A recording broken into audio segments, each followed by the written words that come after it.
আসসালামু আলাইকুম রহমতুল্লাহি ওবরকাতুহ। আপনারা শুনছেন ভূত এফ এম 98.80. আপনাদের সাথে আছি আমি আর যে হৃদয়, এবং আমাদের সাথে আছে আমাদের পরিচিত রাহিম আল আজাদ এবং আমার প্রিয় ভাগিনা দেলোয়ার হোসাইন।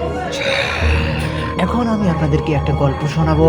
সেটা হচ্ছে আমার এক দুঃসম্পর্কে বন্ধুর সাথে ঘটে যাওয়া এক অসাধারণ ঘটনা। ঘটনাটি মূলত মাছ ধরতে যাওয়া সম্পর্কে। তো এবার আমরা ঘটনায় যাই।